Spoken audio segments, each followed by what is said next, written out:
Hello Team FD and welcome back to Winners and Losers, the show where we look at the highs and the lows from the most recent match week in the Premier League. Joining me on today's show is Zachary Jalab, is Joseph Tomlinson. Gentlemen, how are your weekends? Not great for any of us actually from a sporting perspective. Joe, starting with you. Understatement, mate. Absolutely battered in the Ryder Cup. United lost. Exeter Chiefs lost. I mean, everything that could have gone wrong went wrong this weekend. Not good. Is there a sport you don't like, Joe? Hockey. Horrendous. Zach, what about you, mate? Yeah, obviously football didn't go that well, but no, not too bad a weekend. Not too bad. Sadly, AJ lost, but we move on. Oh my God, Usyk absolutely taught him a lesson. Yeah, of course, Celtic drawing with Dundee United as well. What a start to the season it's been for Ange Postecoglou. Anyway, we're not here to talk Scottish football, though I could do that for hours upon end. We're here to talk the North London derby. That is our talking point to lead the show. Of course, we'll be getting to a winner, a loser, and a moment of the week as time goes on. And remember to like if you agree with our selections and to comment if you don't. I'll be in the comments for the first hour. Right. 2 weeks after picking up Manager of the Month, Nuno Espirito Santo endured his third straight Premier League loss, beaten 3-1 by a very, very youthful Arsenal team at the Emirates. In fact, Arteta's side became the youngest Arsenal team to triumph in the North London derby in Premier League history, aged 24 and 261 days. That was genuine surprise from Zach as well. He's definitely not read the script that I prepared for him this morning. And it is true that the Gunners do have a formidable home record against Spurs. I think they've only lost once in the last 29 outings. But there was something markedly more depressing about Tottenham's opening 45 minutes even, if you're a Lily Whites fan. I mean, they were 3-0 down after 34 minutes, which is the earliest a team has ever gone up by that margin in one of these fixtures. Joe, what impressed you about Arsenal in this red-hot half hour?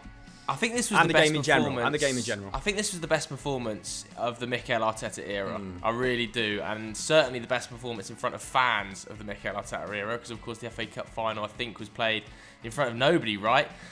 When he did lift it for Arsenal. But overall, Arsenal just had a real game plan coming into this game. And, you know, I've taken some heat online since my predictions of having Arsenal 5th. And I'm pleased to say that they are starting to re-find a little bit of form now. They've got that spine of the team back. The team yesterday, I would say, is probably Arsenal's strongest 11. That Granit Xhaka injury, I'm hoping it's not as bad as first feared for Arsenal fans, because it didn't look particularly good when it happened, did it? But nevertheless, Arsenal overall just blew Spurs away. First 45 minutes, they were way more structured, way more cohesive in the midfield, with Xhaka, Partey, Ødegaard dropping in, Emile Smith-Rowe playing as like an inside forward, with Kieran Tierney allowed to go on that overlapping run.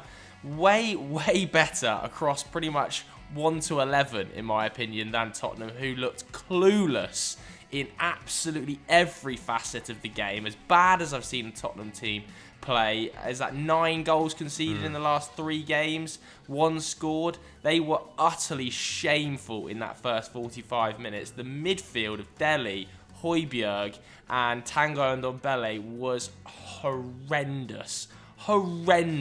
But yeah, very, very impressed by Arsenal, and I do think they're going to have a solid season. Like I said, I think I predicted them 5th. I think they'll be anywhere between sort of 5th and 7th. They are going to be absolutely fine. They've got some really talented players.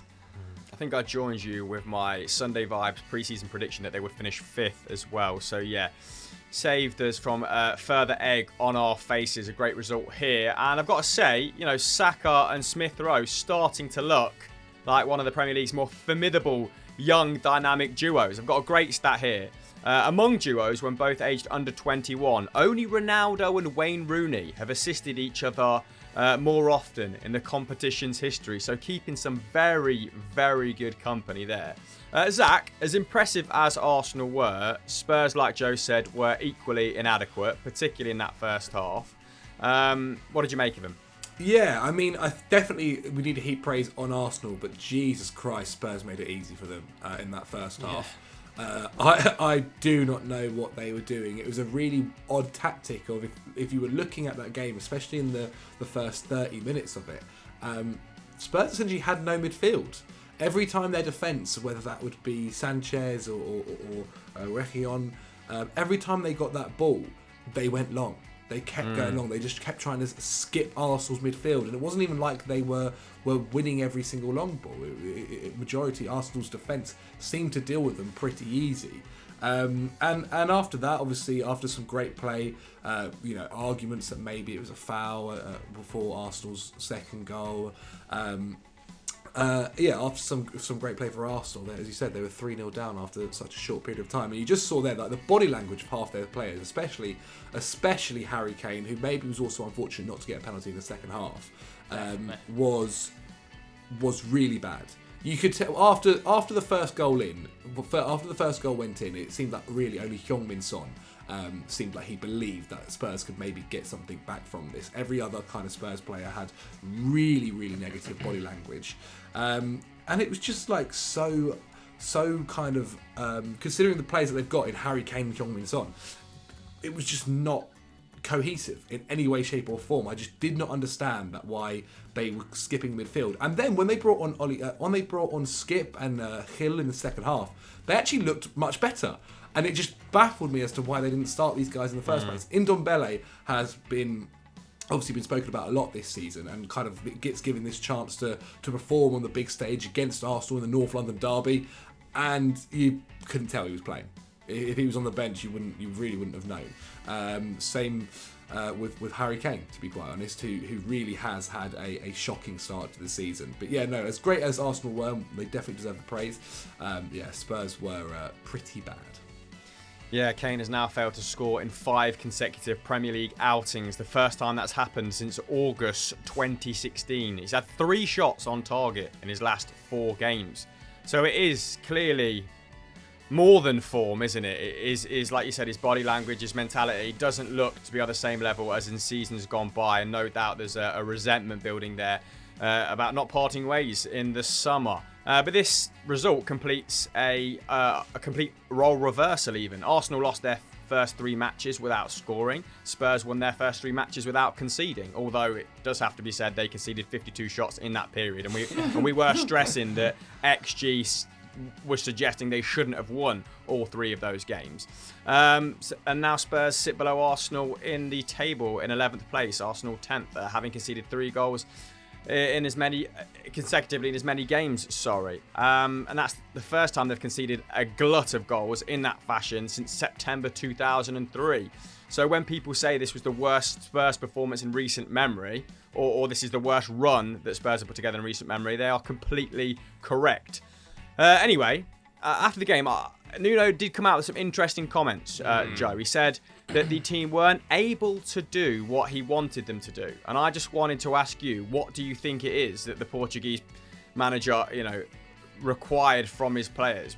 What was he setting them up to perform like? Well, in that first half, I have absolutely no idea. I really have no idea. Like Zach said, it was like watching Burnley. Like, they were sat so deep at times and wanting to play, almost like they wanted Arsenal to dominate the ball so they could then enact counter-attacks on them, which was just a totally inept way of playing. And Nuno cannot continue to fail to score in first halves. I think it's 85 games he's now managed that have not scored in the first half of 120 overall matches. Like, that is a substantially high proportion of matches they're not scoring in first halves, and that's including at Wolves as well.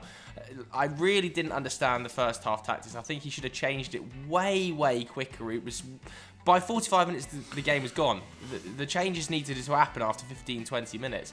I'm not too sure how Dele Alli continues to get into this side at the moment, to be honest with you. I think it's very clear that the midfield 2 should be Ollie Skip and Højbjerg at this stage, and Brian Hill should really be playing as well. I think he's probably been one of their better performers when he's been on the pitch, Brian Hill.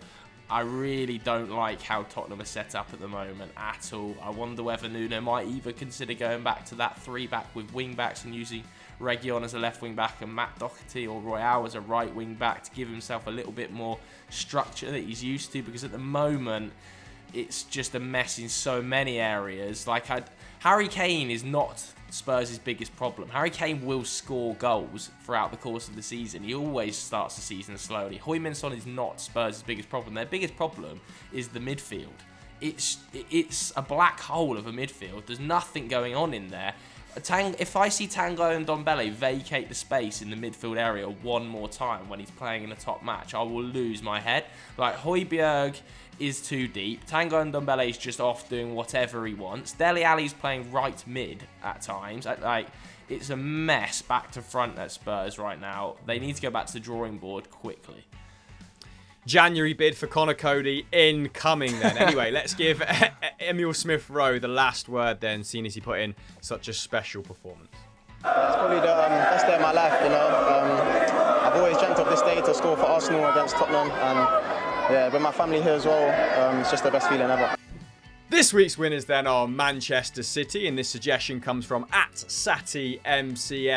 But before we get stuck in to this segment, just a quick reminder to subscribe to Football Daily with notifications on. Right then, Manchester City went level on points with Chelsea after a controlled display at Stamford Bridge. And going into this game, Pep had lost to Chelsea 3 times on the bounce. So, somewhat of an underdog in this instance. Chelsea definitely the form side with regards to head-to-head. However, I've got to say, City rarely looked like losing this, limiting Chelsea to just 5 shots all game.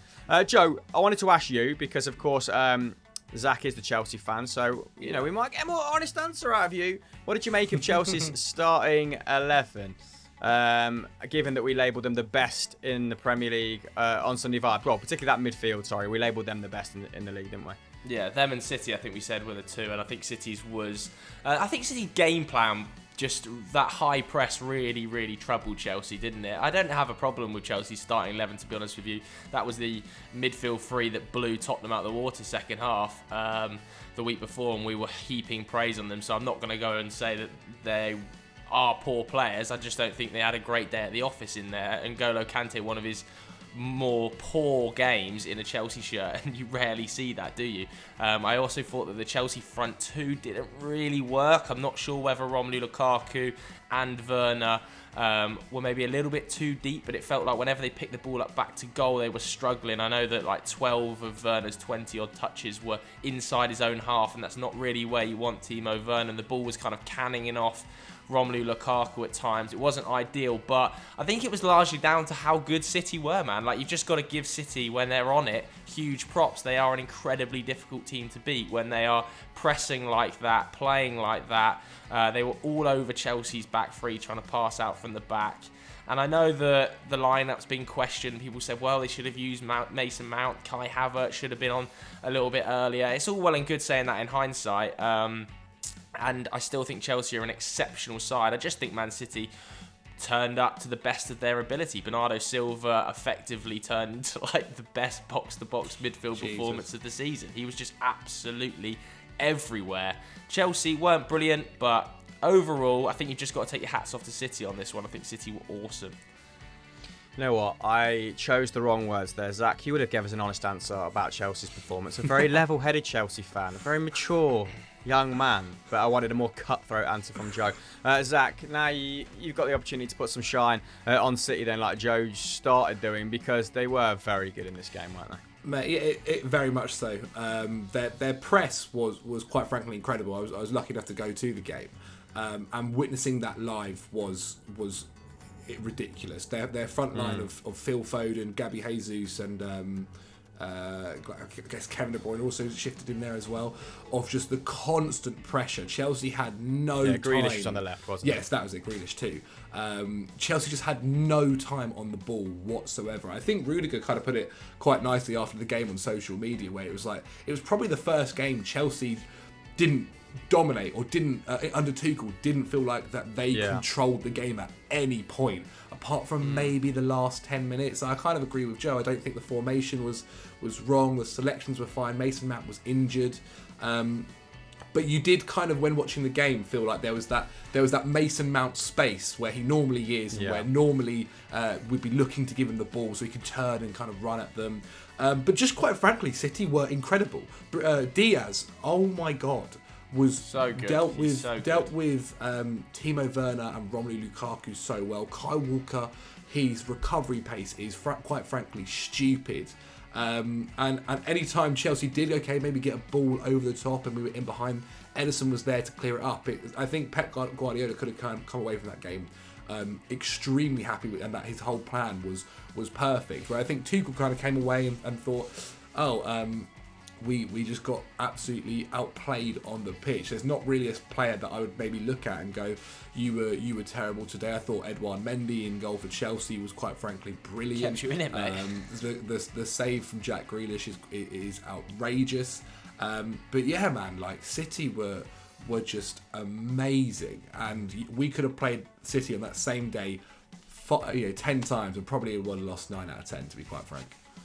Yeah, I think it was just the way that they completely nullified you, right? Like it's not about losing to Manchester City. It's probably the manner in which you lost, which was a little bit alarming. Because I do think Chelsea had this aura about them before, like you'd said, had rarely been out-thought in a game with Thomas Tuchel in charge. But to only have like an XG of 0.22 at Stamford Bridge, which is the lowest you've put together since Opta started gathering data. Very surprising, particularly when Timo Werner starts with Romelu Lukaku, which we've kind of been screaming out for. I was going to say, sorry, I don't necessarily think that was I don't think they were terrible. I don't think Timo Werner and Lukaku were bad together. The issue was they were really missing a Kai Havertz from the beginning of that first half. Like the second half when Kai was on, okay, might not necessarily have the best performance, but we were attacking much more. There was that outlay. Whereas previously, when it was Kovacic and Jorginho and Kante in midfield, who were obviously a bit more deeper, it was always just trying to get the ball up in the air to Lukaku and hopes he wins it, and then hope that Timo Werner can kind of run onto it. There wasn't really a connective player between the Jorginho and Kante and Kovacic midfield to the attack of Timo Werner and Lukaku. It needed Mason Mount, quite frankly. It really did. And as Joe said, it's not a bad thing because against Spurs they were brilliant. But yeah, like because those players aren't necessarily always forward thinking, whereas Mason Mount's first thing is always get forward, bring that ball to me, let me then connect it with whoever's attacking. And on the flip side, Manchester City had Jack Grealish, didn't they, who completed about 18 carries in this game. He was, I think Cancelo was awarded man of the match in the end. He was very influential down that left hand side. Yeah, because Reece James obviously got forced off after half an hour. Which wasn't great. Yeah, and then City really opportunists then, weren't they? Really dominated that flank thereafter. But I also thought Bernardo Silva was formidable in this game, as was Jack Grealish.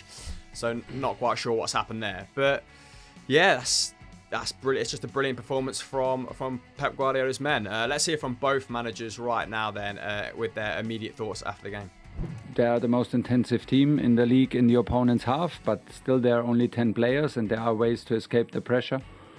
But not for us today, but we were not on our highest level. It's as easy as that, and then you cannot expect a result.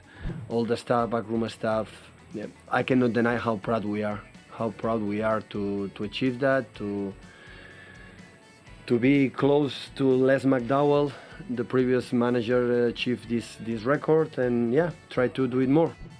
Penultimate section then, and it is our losers of the week, and this comes from Lawrence Skyam BR, and it's no surprise, it is Manchester United. Ollie out, trending once more as the Red Devils suffered a home defeat to Aston Villa.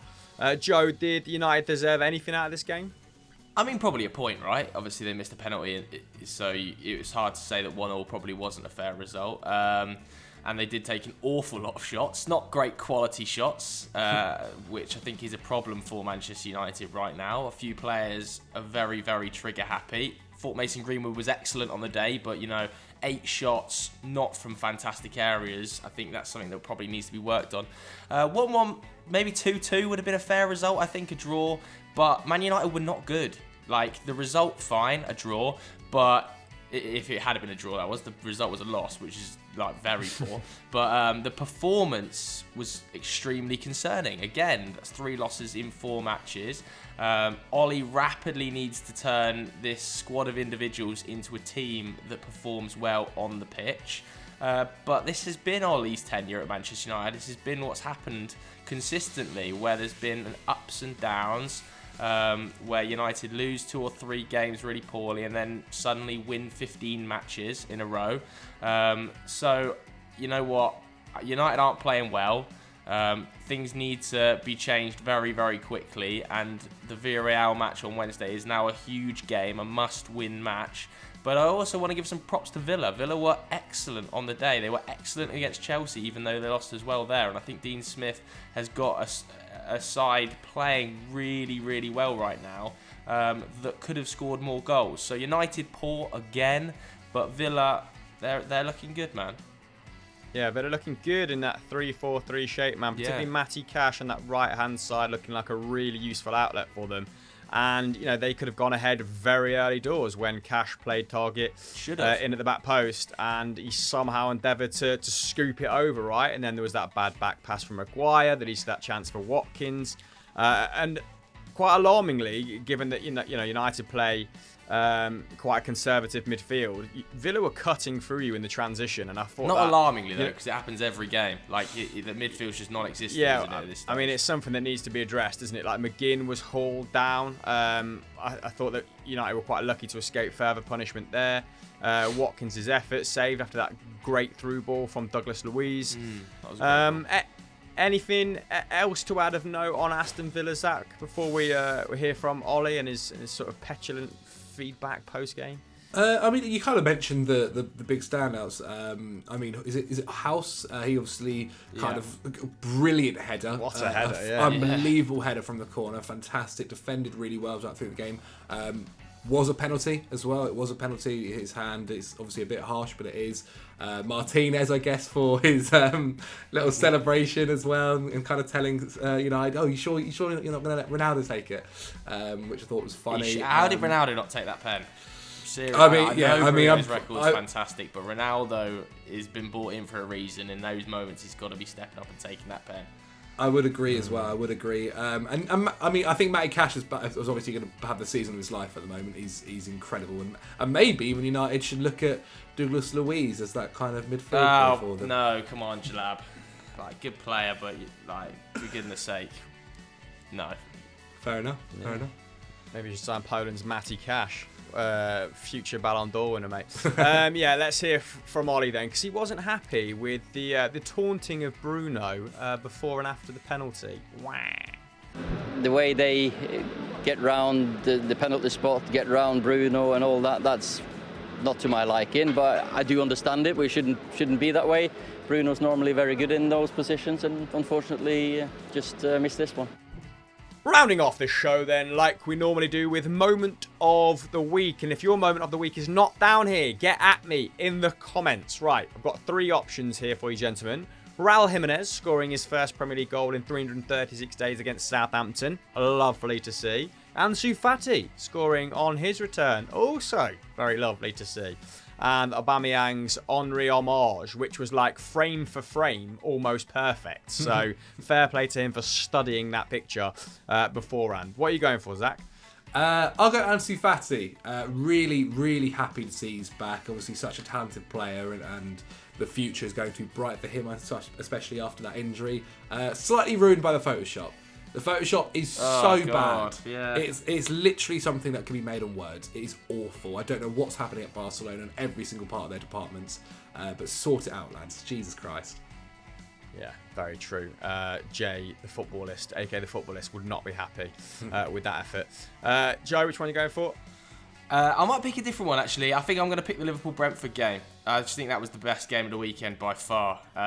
So entertaining. And Brentford are an absolute joy to watch at times, aren't they? So I'll go for either that or maybe even Antonio's last-minute winner. I thought that was scenes, absolute scenes. It was a class finish. It was a brilliant finish. The way he's knocked it around the player and then just side-footed it. That was when I just thought in that moment, like, his transformation as a top Premier League striker is complete. And his interview so good after the game when he's like, and hopefully I'll still be top scorer come the end of the season. It's like, I love the confidence, Mikael. Go on, Mikael. Right, Joe's gone for options 4 and 5 then, out of 1 to 3. Brilliant. Let me know what yours was in the comments below. Gentlemen, do we have anything to plug on Football Daily Euro Football Daily? Zach? Well, you could check out Sunday Vibes on Football Daily yesterday, or you can head over to Snapchat and check us out over there where we bring you daily content. Lovely, jubbly. All right, that's it then for today. See you next week. Bye.